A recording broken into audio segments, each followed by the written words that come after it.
Эмне себептен кирбей калды Баткен? Бир баягы өгөй облуста биздин Баткен облусучу. Чынында кайсыл жерде ызычу эл мындай тынч турса биздин эл сабырдуу.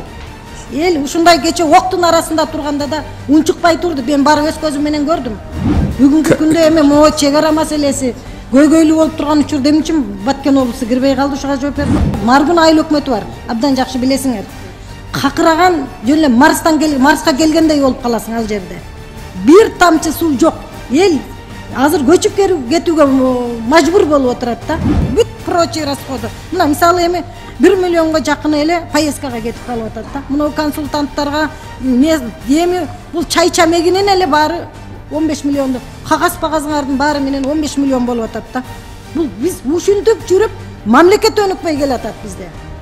29дон 14 эле тиги көчөт эккенге жумшалса, калганы мына карагылачы, муну эмне дешибиз керек ушуга? Айтарга сөз да жок да. Баягы сүйлөгөндүн оозу жаман, ыйлагандын көзү жаман болуп атабыз да, чынын айтканда. Анан эми алардын шарттары деп гана кутуласыңар силер. Алар ушундай шарт койду. Эгер макул албасак, бул грант башка мамлекетке кетип калат, туурабы? Ошентип коркутасыңар да, мен силер айта электе эле айтып коеюн муну. Башка мамлекетке кетип калат, кабыл алып бербесеңер деп эле коркутат да биздичи. Колдош керек, колдобосоң дагы тиги неме коен өлөттөн болуп атат да бул жагы. Колдобосоң кетет деп коркутуп атат.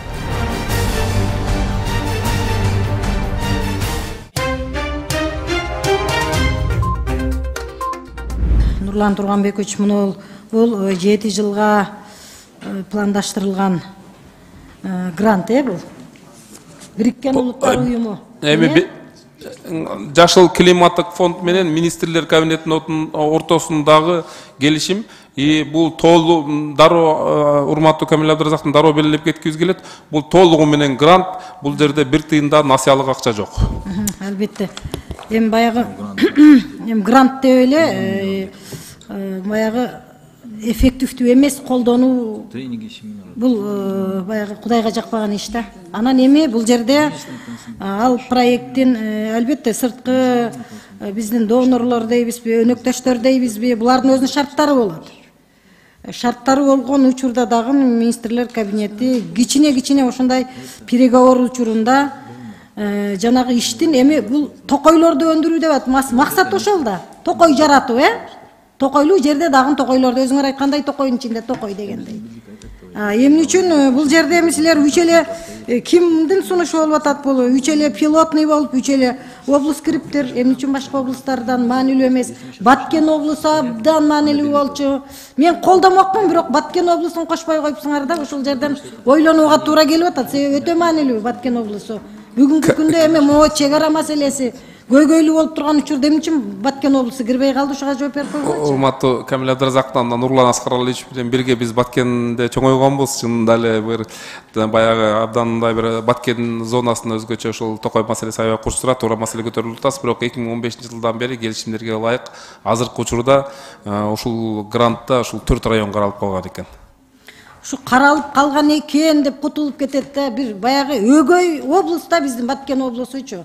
Чынында кайсыл жерде ызычу эл мындай тынч турса биздин эл сабырдуу. Эл ушундай кече октун арасында турганда да унчукпай турду. Мен барып өз көзүм менен көрдүм. Ушундай учурда эмне үчүн бул мындай стратегиялык мааниси бар. Керек болсо кошуна мамлекеттердин көз алдында турганда биз өзгөчө ушундай грант аркылуу дагы көңүл бурушубуз керек. Бул перспективада мүнтүп калган экен, бизден мурункулар мүнтүп койгон экен дегенди токтотушубуз керек да. Нурлан Турганбекович.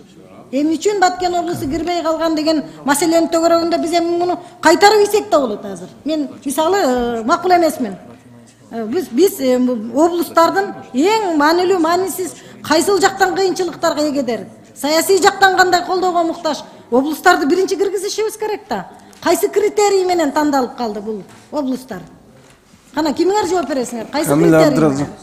Макул бир ынандырсаңар, негиздеп берсеңер, негиздеме берсеңер, справка берсеңер, анда мен макул болоюн. Эмне себептен кирбей калды Баткен?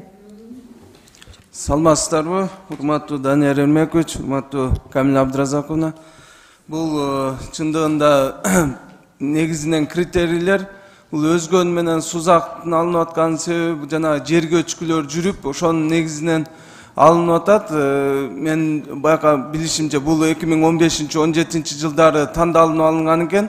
Бүгүнкү күндө сиз айтып аткан маселе да эң туура. Себеби бизде бүгүнкү күндө, азыркы күндө Баткен Токой чарбасы менен Баткен облусунда Үч Коргон Токой чарбасында бүткүл дүйнөлүк банктын алкагында азыркы күндө иш жүрүп жатат. Бул менен Баткен Токой чарбасында 4 кардон салынып атат. Bir köprü salındı. Cahitка ошо элдин өтүүсү үчүн bir чоң köprü salındı. Андан сырткары ошол жерден көчөттөрдү өстүрүү үчүн ошол скважина чыгарып берүү маселеси биз сентябрь айында барып жергиликтүү кеңештин депутаттары менен биргеликте ошол Токой чарбанын жери тоо жакта болгондуктан жанагы Бужум деген айыл өкмөт ошол жерден айыл өкмөттүн жеринен жер алып ошол жерден скважина чыгарып берип 500 гектарга жерди ошол суу менен камсыз кылып 40 гектар жерди бак өстүрүү боюнча сүйлөшүүлөр жүргүзүлүп келди. Бүгүнкү күндө Баткен райондук администрациясынын жообун күтүп атабыз. Ошолордун негизинде биз андан сырткары дагы 20 миңден ашык аялуу катмарда жана жакыр жашаган үй бүлөлөргө көчөт сатып берүү боюнча тендерди жарыяладык. Кудай буюрса февраль айынын ортосунан аягына чейин ушул көчөттөрдү сатып берип камсыз кылабыз. Үч Коргон Токой чарбасында теплица салынды. Сөл жан менен иштөө үчүн яма куруп берип, бүгүнкү күндө сөл жан салынды. Март айында гумус 40 тонна, 45 тоннага чейин гумус алуу пландалып атат. Шиповникти мен эмне үчүн сурап атамын? Себеби бул проемеге грантты мисалы эң четки өтө көйгөйлүү Лейлек районунда дагы бизде ошол скважина маселесин көтөрөйүн деп атам да, могу проект эсеби менен жазатып Маргун айыл өкмөтү бар. Абдан жакшы билесиңер. Какыраган жөн эле Марска келгендей болуп каласың ал жерде. Бир тамчы суу жок. Эл азыр көчүп кетүүгө мажбур болуп отурат да. Анан жогорку зона Исфананын өйдө жагында айыл өкмөттөр бар, Ак суу айыл өкмөтү бар. Мисалы бир эле Айкөл деген айыл бар кичинекей. Ошол жерде дагы эл эч кандай бир суу тартыштыгынан улам моундай бир жанагындай көчөттөрдү отургузуп бир багбанчылык иштерди кыла албай атат. Эгерде мына грантты бир эффективдүү пайдалансак, мына могу жерде силер посадка леса деп туруп 14 миллион деле бөлүп атасыңар да, 15 миллиону жөн эле прочий расходу да. Эң негизги ишибизге 50% жетпеген тыйын кетет экен. Грант деген деле жөн эле майкандай бербешибиз керек да. Аны эффективдүү колдонушубуз керек. Мына расходуңарды көрүп туруп, муну баягы өткөндө биз кайсы берки башка кайсы эмени эске алдык? Минтранстын көтөрүп алып келген өткөндөгү ал кредит, албетте 2% кредити менен алып келди. Ошол расходтун эле копиясы да силерде дагы. Бүт прочий расходу. Мына мисалы эми 1 миллионго жакын эле поездкага кетип калып атат да. Мына консультанттарга эми бул чай чамегинин эле баары 15 миллионду, кагаз-пагазыңардын баары менен 15 миллион болуп атат да. Бул биз ушинтип жүрүп мамлекет өнүкпөй келатат бизде. 29дон 14 эле тиги көчөт эккенге жумшалса, калганы мына карагылачы, муну эмне дешибиз керек ушуга? Айтарга сөз да жок да. Баягы сүйлөгөндүн оозу жаман, ыйлагандын көзү жаман болуп атабыз да, чынын айтканда.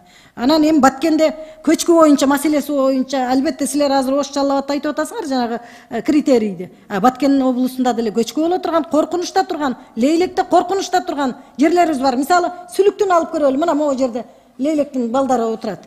Сүлүктү абдан көчүп кетүү коркунучтары бар. Лейлектин жогорку зонасында абдан көчүп жүрүү коркунучтары бар, айылдарыбыз бар. Ошол көчкүнүн эле ылдый жагында элдер жашайт. Жиш жашайт. Ошол жерлерде эмнеге кошпойт элек?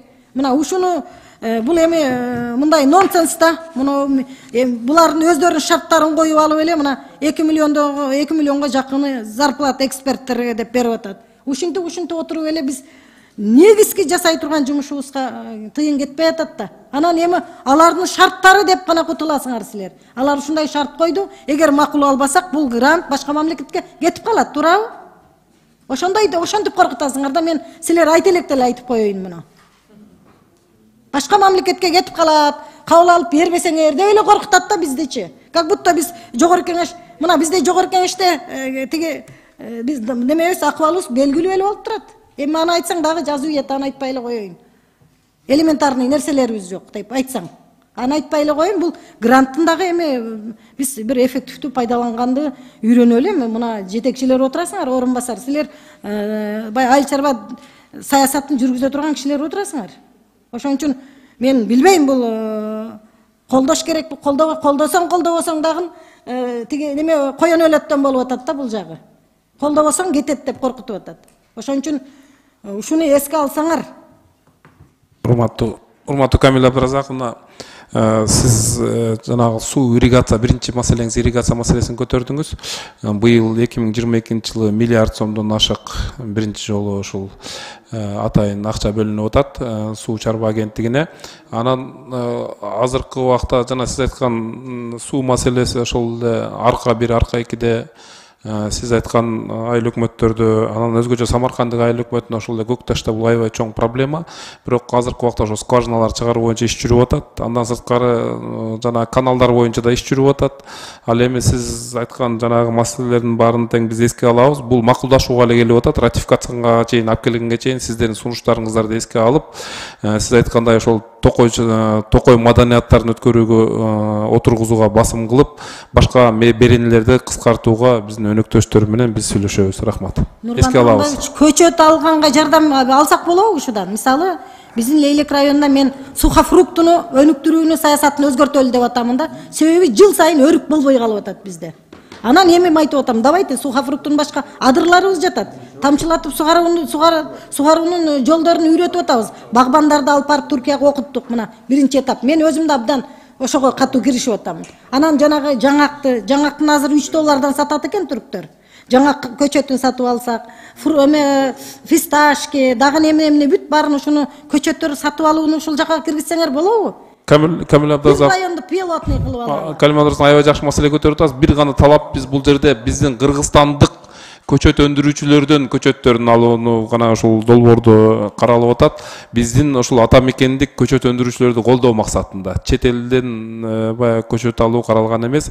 Биздин Кыргыз Республикасында көчөт өндүрүүчүлөрдү колдоо. Биздики эми биздин көчөттөрүбүз жанагы сырттан кирген көчөттөр жана полукарликовый дегендейлер, алар мисалы жаңак 4 жылда асилге, бизде түштүктө асил деп коет, мөмө бергенге кирет экен да. 4 жылда 5 килограммдан жаңак берет экен. 4 жылда бул абдан жакшы да.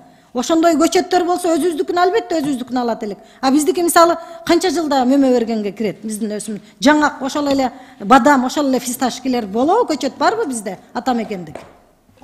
Бизде бар. Токой чарбаларда, питомниктерде көчөттөрдү себилме аянттарда, анан кийин эгилме аянттарда бүт даярдайбыз. Бүгүнкү күндө биз ошол жанагы айтып кеткен Бүткүл Дүйнөлүк банктын алкагында 10 теплица салынды. Ошонун негизинде закрытый корневой система деп көчөттүн өнүмдүүлүгүн, вегетациондук убагын узартууга шарт түзүү үчүн теплицаларды курдук. Мисалы үчүн фисташканы айтып атасыз. Фисташканы биз ошол эгилүүчү аянтка таштап, уругун таштап тиктеп отчук. Бүгүнкү күндө ошону закрытый корневой система кылып туруп апарып эккенди биз азыркы күндө 4000 дананы ушул жаңы теплицанын ичинде өстүрдүк. Быйыл жазында ошону өстүрүп баштайбыз. Ошону Баткен арка токой чарбаларына дагы ушуну дагы улантып кетүүнү көздөп атабыз. Канча жылда ал силер азыр эми баштадыңар дегиби, себеп? Биз негизинен мисте, бадам, жаңак көчөттөрүн мурунтан эле бул өстүрүп келет. Ал эми закрытый бул фисташканын көчөтүн питомниктен өстүрүп туруп кайра толага апарып эккенге болбойт негизи. Азыркы күндө биз ошон үчүн теплицалардын ичинде закрытый корневой система жана пакетке өстүрүп туруп ошону алып барып өстүрүүнү өздөштүрүп бир 6-7 жыл болуп калды. Ушунун үстүндө иштеп атабыз.